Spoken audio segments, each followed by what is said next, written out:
ಅಂತ ಸಿ.ವಿ. ನಾಗೇಶ್ ಹಾಗಾದ್ರೆ ಜಾಮೀನು ಸಿಕ್ಕೇ ಬಿಡುತ್ತಾ? ಅದು ಇವತ್ತೇ ಸಿಗುತ್ತಾ? ಕುತೂಹಲ. ದರ್ಶನ್ಗೆ ಚಿಗುರಿದ ಜಾಮೀನಿನ ಕನಸು. ಚಾರ್ಜ್ ಶೀಟ್ ಈಗ ದರ್ಶನ್ಗೆ ವರವಾಯ್ತಾ ಅನ್ನೋ ಪ್ರಶ್ನೆ ಉದ್ಭವ ಆಗ್ತಾ ಇದೆ. ಯಾಕೆಂದ್ರೆ ಪ್ರತಿ ಪೇಜಲ್ಲೂ ಕೂಡ ತಪ್ಪನ್ನ ಎತ್ತಿ ತೋರಿಸಿದ್ದಾರೆ. ಎಲ್ಲವೂ ಕೂಡ ಸುಳ್ಳು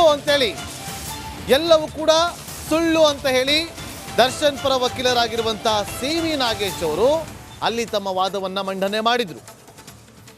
ಸುಮಾರು 1.5 ಗಂಟೆ ಕಾಲ ಪ್ರಬಲವಾದಂಥ ವಾದವನ್ನ ಮಂಡಿಸಿದಂಥ ಹಿರಿಯ ವಕೀಲ ಸಿ.ವಿ. ನಾಗೇಶ್ ಅವರು 3991 ಪುಟಗಳ ಚಾರ್ಜ್ ಶೀಟ್ ಅಲ್ಲಿ ದರ್ಶನ್ ಅವರ ಸ್ವಇಚ್ಛೆಯಿಂದ ಹಿಡಿದು ಪೊಲೀಸರು ಏನೆಲ್ಲ ಸಾಕ್ಷಿಗಳನ್ನ ಕಲೆ ಹಾಕಿದ್ರು, FSL ವರದಿ ಏನಿದೆ, FSL ಏನೆಲ್ಲ ಸಂಗ್ರಹ ಮಾಡಿತ್ತು, ಅಲ್ಲಿ ಏನು ಲೂಪ್ ಹೋಲ್ಸ್ ಇದೆ, ಸೆಕ್ಯೂರಿಟಿ ಗಾರ್ಡ್ ಕೊಟ್ಟಂತ ಹೇಳಿಕೆಯಲ್ಲಿ ಯಾಕೆ ಗೊಂದಲ, PSI ವಿನಯ್ ಯಾಕೆ ಅವರ ಮೊಬೈಲ್ ಸೀಸ್ ಮಾಡಿಲ್ಲ, ಪ್ರತಿಯೊಂದು ಪೇಜ್ ಅಲ್ಲಿ ಇರುವಂತಹ ಲೂಪ್ ಹೋಲ್ಸ್ಗಳನ್ನ ಅಲ್ಲಿ ವಿವರಿಸಿದ್ದ ಮೂಲಕ ಪ್ರಶ್ನೆನ ಕೂಡ ಮಾಡಿದ್ದಾರೆ. ಯಾಕೆ ಸ್ವಾಮಿ ಇದನ್ನ ಫೋನ್ ಸೀಸ್ ಮಾಡಿಲ್ಲ ಅಂತೇಳಿ.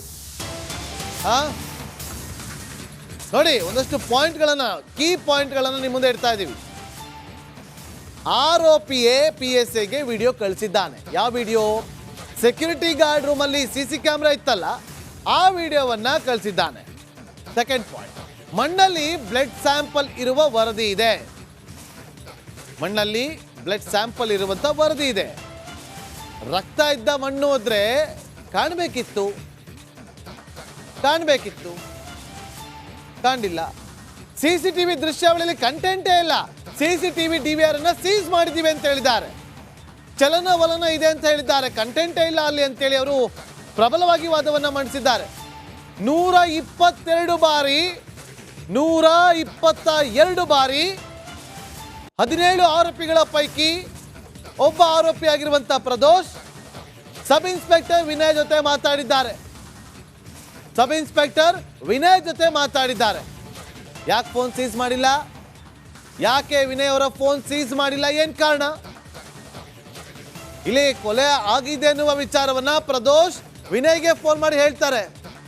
ವಿನಯ್ಗೆ ಎಲ್ಲೋ ಇರುವಂತ ವಿನಯ್ ಗೊತ್ತಾಗುತ್ತೆ. ಆದ್ರೆ 4 ದಿನ ಆದ್ಮೇಲೆ ಪಂಚನಾಮೆ ಆಗುತ್ತೆ. ಪಂಚನಾಮೆಯಲ್ಲಿ ರಕ್ತದ ಕಲೆ ಇದೆ ಅಂತಾರೆ. ಅಲ್ಲಿ ನೋಡಿದ್ರೆ ಮಣ್ಣನ್ನ ಕಲೆಕ್ಟ್ ಮಾಡಿದ್ದಾರೆ. FSL ರಿಪೋರ್ಟ್ ಇಲ್ಲ ಅಂತಾರೆ. ಕನ್ಫ್ಯೂಷನ್ ನೋಡಿ ಎಷ್ಟಿದೆ ಅಂತೇಳಿ ತೋರಿಸಿರೋದು. ಹಾಗಾದ್ರೆ ಯಾವ್ದು ಸರಿ, ಯಾವ್ದು ತಪ್ಪು, ಯಾಕೆ ಇಷ್ಟೊಂದು ಗೊಂದಲ ಮಾಡಿಟ್ಟಿದ್ದಾರೆ ಅನ್ನೋ ಅಂಶಗಳನ್ನ ಅಲ್ಲಿ ಮುಂದಿಟ್ಟಿದ್ದಾರೆ. ಅಷ್ಟೇ ಅಲ್ಲ, ದಾಖಲೆಗಳನ್ನ ತಪ್ಪಾಗಿ ಸೃಷ್ಟಿಸಿದ್ದಾರೆ ಅಂತಲೂ ಕೂಡ ಅವರು ವಾದವನ್ನ ಮಂಡಿಸಿದ್ದಾರೆ. ಗೊತ್ತಾಗ್ತಾ ಇದೆ, ಇಲ್ಲಿ ಚಾರ್ಜ್ ಶೀಟ್ನ ಪ್ರತಿಯನ್ನು ನೋಡಿದಾಗ ಎಲ್ಲವೂ ಕೂಡ ಗೊತ್ತಾಗ್ತಾ ಇದೆ. ನೆಲದ ಮೇಲೆ ರಕ್ತ ಇರುವ ಉಲ್ಲೇಖ ಇಲ್ಲ. ನೋಡಿ, ಅವರು ಹೇಳ್ತಿರೋದು ನೋಡಿ, ಮಣ್ಣನ್ನ ನಾವು ಕಲೆಕ್ಟ್ ಮಾಡಿದ್ವಿ ಅಂತ ಹೇಳಿದ್ರು FSL ವರದಿ. ಇಲ್ಲಿ ನೋಡಿದ್ರೆ ರಕ್ತ ಇತ್ತು ಅಂತ ಹೇಳಿದ್ರು. ರಕ್ತದ ಮಾದರಿ ಇರುವಂತ ಮಣ್ಣನ್ನ ಅಂತ ಅಲ್ಲಿ ಉಲ್ಲೇಖ ಆಗಿಲ್ಲ. ಮಣ್ಣಲ್ಲಿ ಬ್ಲಡ್ ಸ್ಯಾಂಪಲ್ ಇರುವ ಬಗ್ಗೆ ವರದಿ ಇದೆ. ರಕ್ತ ಇದ್ದ ಮಣ್ಣು ಇದ್ರೆ ಕಾಣಬೇಕಿತ್ತು. ಯೂಶಲಿ ಕಾಣೋದಿಲ್ಲ. ಯಾಕೆ 4 ದಿನ ಆದ್ಮೇಲೆ ಪಂಚನಾಮೆಗೆ ಹೋದ್ರು, ಆಗ ಪೊಲೀಸರು FSL ಟೀಮ್ನ ಕರ್ಕೊಂಡು ಹೋದ್ರು. 4 ದಿನ ರಕ್ತದ ಕಲೆ ಇರುತ್ತಾ? ಗೋಡೆ ಮೇಲೆ ಎಲ್ಲಾದ್ರೂ ಇದ್ರೆ ಅದೊಂದು ಸ್ವಲ್ಪ ಕಾಣುತ್ತೆ, ಮಣ್ಣಲ್ಲಿ ಇದ್ರೆ ಅದು ಮಿಕ್ಸ್ ಆಗೋಗಿರುತ್ತೆ. ಹಾಗಾಗಿ ಆ ಒಂದು ಇಡೀ ಮಣ್ಣನ್ನು ತಗೊಂಡು FSL ಅವರು ಕವರ್ಗೆ ಹಾಕೊಂಡು ಹೋಗಿ ಅದನ್ನ ಲ್ಯಾಬ್ನಲ್ಲಿ ಪರೀಕ್ಷೆಯನ್ನ ಮಾಡ್ತಾರೆ. ಸೊ ಹಾಗಾಗಿ ಇಲ್ಲಿ ನೋಡಿ, ಅವರದೇ ಹೇಳ್ತಾ ಇರೋದು, ಯಾಕೆ ತಡ ಮಾಡಿದ್ರು 4 ದಿನ ಅಂತೇಳಿ. ಪ್ರದೋಷ್ ಫೋಟೋ ಕಳಿಸಿದ್ದ ಅಂತಾರೆ. ಈ ಬಗ್ಗೆ FSL ಅಲ್ಲಿ ರಿಪೋರ್ಟ್ ಇದೆ. ಆ FSL ರಿಪೋರ್ಟ್ ಚಾರ್ಜ್ ಶೀಟ್ ನಲ್ಲಿ ಉಲ್ಲೇಖ ಮಾಡಿದ್ದಾರೆ. ಇವರು ನಿಜವಾಗಿ ತನಿಖೆ ಮಾಡಿದ್ರೆ PSI ಫೋಟೋ ರಿಕವರಿ ಮಾಡಬೇಕಾಗಿತ್ತು. PSI ಫೋನ್ ಅನ್ನ ಸೀಸ್ ಮಾಡಬೇಕಾಗಿತ್ತು. ವಿನಯ್ ಅವರ ಫೋನ್ ಅನ್ನ ಸೀಸ್ ಮಾಡಿ ಅದನ್ನ FSL ಕಳಿಸ್ಬೇಕಿತ್ತು, ಅಥವಾ ಅದನ್ನು ರಿಟ್ರೀವ್ ಮಾಡುವಂತ ಕೆಲಸ ಆಗಬೇಕಿತ್ತು. ಆದರೆ ಇಲ್ಲಿ ಪೊಲೀಸರ ದಡ್ಡತನ ನೋಡಿ ಅಂತೇಳಿ ಪೊಲೀಸರ ತನಿಖೆಯ ದಡ್ಡತನದ ವಿಚಾರವನ್ನ ಕೋರ್ಟ್ ಹಾಲ್ನಲ್ಲಿ ಎತ್ತಿ ತೋರಿಸಿದ್ದಾರೆ ಸಿ.ವಿ. ನಾಗೇಶ್ ಅವರು. ಕ್ಲಿಯರ್ ಕಟ್ ಆಗಿ ಹೇಳಿದ್ದಾರೆ ಇದೆಲ್ಲವೂ ಕೂಡ ಸುಳ್ಳು. ಇದೆಲ್ಲವೂ ಕೂಡ ಸೃಷ್ಟಿಸಿರುವಂತ ದಾಖಲೆಗಳು. ಯಾಕೆ ಅಂತೇಳಿ ಒಂದೊಂದಾಗಿ ಪಾಯಿಂಟ್ ಅನ್ನ ಬಿಟ್ಟಿದ್ದಾರೆ. ಒಳ್ಳೆ ಅರ್ಜುನ ಬಾಣ ಬಿಟ್ಟಂತೆ ಒಂದೊಂದೇ ಪಾಯಿಂಟ್ ತಗೊಳ್ಳಿ, ಇದು ತಪ್ಪು, ಈ ಪಾಯಿಂಟ್ ತಗೊಳ್ಳಿ ತಪ್ಪು, ಚಪ್ಲಿ ತಗೊಳ್ಳಿ ಅಲ್ಲೂ ತಪ್ಪು, ಶೂ ಸೀಸ್ ಮಾಡಿದ್ದಾರೆ ಅದು ತಪ್ಪು, ವಿನಯ್ಗೆ ಇನ್ಫಾರ್ಮೇಶನ್ ಇತ್ತು ಯಾಕೆ ಹಿರಿಯ ಅಧಿಕಾರಿಗಳು ಗೊತ್ತಾಗಿಲ್ಲ, ಎಲ್ಲೋರಂತ ಸಬ್ ಇನ್ಸ್ಪೆಕ್ಟರ್ ಗೊತ್ತಾಗುತ್ತೆ ಬೇರೆಯವ್ರಿಗೆ ಯಾಕೆ ಗೊತ್ತಾಗಿಲ್ಲ, ತಗೊಳ್ಳಿ ಇದೊಂದು ಬಾಣ. ಅದಾದ್ಮೇಲೆ ವಿನಯ್ ಫೋನ್ ಯಾಕೆ ಸೀಸ್ ಮಾಡಲಿಲ್ಲ, ಬೇರೆ ಆರೋಪಿಗಳದ್ದು ಫೋನ್ ಸೀಸ್ ಮಾಡಿದ್ದೀರಾ. ವಿನಯ್ ನೋಡಿ ಎಷ್ಟು 122 ಬಾರಿ ಕಾಂಟ್ಯಾಕ್ಟ್ ಮಾಡಿದ್ದಾರೆ, ಯಾಕೆ ಸೀಸ್ ಮಾಡಿಲ್ಲ, ಮತ್ತೊಂದು ಬಾಣ ಬಿಟ್ಟರು ಸಿ ವಿ ನಾಗೇಶ್ ಅವರು. ಈಗ ಒಂದೊಂದೇ ಅಸ್ತ್ರಗಳನ್ನ ಬಿಟ್ಟಿದ್ದಾರೆ ಸಿ ವಿ ನಾಗೇಶ್ ಅವರು.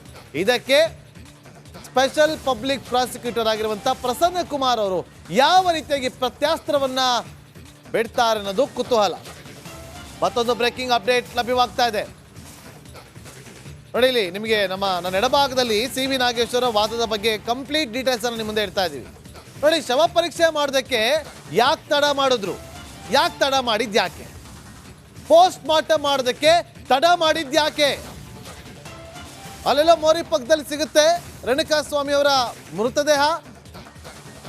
ರೇಣುಕಾಸ್ವಾಮಿ ಮೃತದೇಹವನ್ನ ತಗೊಂಡ್ಬರ್ತಾರೆ, ಆದ್ರೆ ಪೋಸ್ಟ್ ಮಾರ್ಟಮ್ ಯಾಕೆ ಲೇಟ್ ಆಯ್ತು, ಬಾಡಿಯನ್ನ ಗುರುತು ಹಚ್ಚೋದಕ್ಕೆ ತಡ ಆಯ್ತು, ಹಾಗಾಗಿ ಪೋಸ್ಟ್ ಮಾರ್ಟಮ್ ಮಾಡಲಿಲ್ಲ ಅಂತ ಹೇಳ್ತಾರೆ ನೋಡಿ. ಸಿ ವಿ ನಾಗೇಶ್ ಅವರ ಕೋರ್ಟ್ನಲ್ಲಿ ಬಿಟ್ಟಿರುವಂತ ಬಾಣಗಳು ಒಂದೊಂದೇ ಬಾಣ,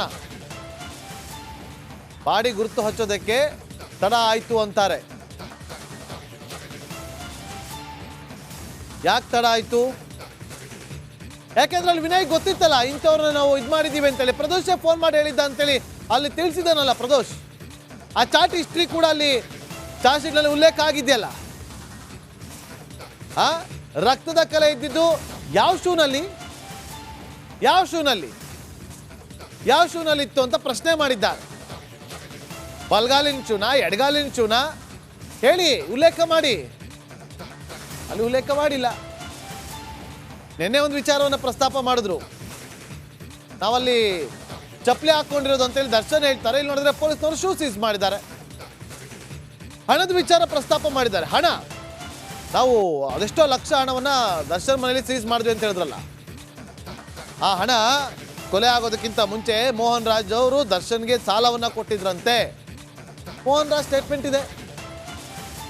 ಆದ್ರೆ ಇಲ್ಲಿ ನೋಡಿದ್ರೆ ಹಣವನ್ನ ಇದಕ್ಕೆ ಕೃತ್ಯಕ್ಕೆ ಬಳಕೆ ಮಾಡಲಾಗಿದೆ ಅಂತೇಳಿ ತಿಳಿಸಿದ್ದಾರೆ. ಹೇಗೆ ಸಾಧ್ಯ ಇದೆಲ್ಲ?